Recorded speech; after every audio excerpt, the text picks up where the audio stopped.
Aujourd'hui, c'est une histoire d'amour, mêlant passion, performance et art que je vous propose de conter. Cette histoire nous fait voyager au milieu des années 70 et met en scène un homme partagé entre ses deux passions, le pilotage automobile et l'art. Il rêve de participer aux 24 heures du Mans dans une grande écurie de course. Rêve inaccessible pour un pilote non professionnel, à moins d'avoir une idée géniale. Hervé Poulain propose à BMW d'offrir comme support la carrosserie d'une 3 litres CSL de course à un artiste de renom. La marque, de tout temps attachée au design et à l'art, accepte cette proposition. C'est le début des Artscars. Sur les 19 œuvres qui composent la série, nous allons plus particulièrement porter notre attention sur les 4 premières, qui ont osé défier les 24 heures du Mans. Et je ne serai pas forcément tout seul pour en parler. Bienvenue dans BMW Inside. 1975, Hervé Poulain propose à son ami sculpteur Alexander Calder d'être le premier à œuvrer. Celui-ci a initié le mouvement dans la sculpture et a réalisé une œuvre baptisée La Grande Vitesse en 1969. Il est donc tout désigné pour exercer son art sur cette BMW 3 litres CSL. Il la part d'aplats de couleurs vives, coupés par des éclats de blanc étincelants. Notez qu'aucun sponsor ni nom de pilote ne vient entacher la robe de cette automobile. Elle apporte à ce sport une dimension nouvelle, la performance artistique. Le jour de la course, l'artiste est sur la ligne de départ et prodigue au pilote et néanmoins ami un conseil. Hervé, gagne la course, mais va doucement. L'année suivante, Frank Stella, artiste américain précoce et surdoué, est le plus prompt à répondre à la sollicitation pour créer la deuxième Artscar.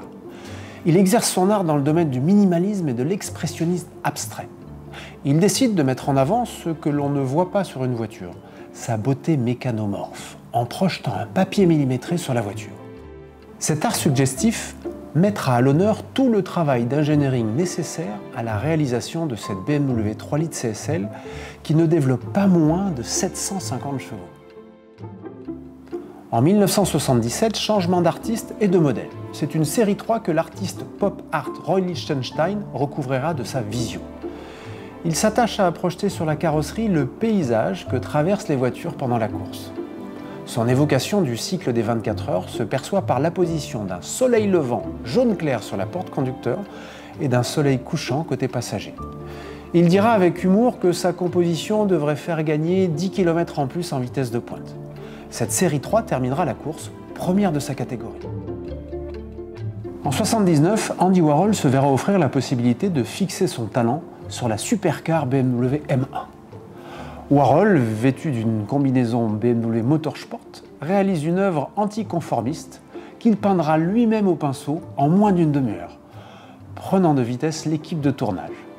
Il choisit un mix de couleurs ambitieux, dans la mesure où il savait que les couleurs allaient évoluer, prendre vie et gagner l'une sur l'autre, en fonction de la vitesse. Andy Warhol dira de la M1 « J'aime cette voiture, elle est plus réussie que mon œuvre ».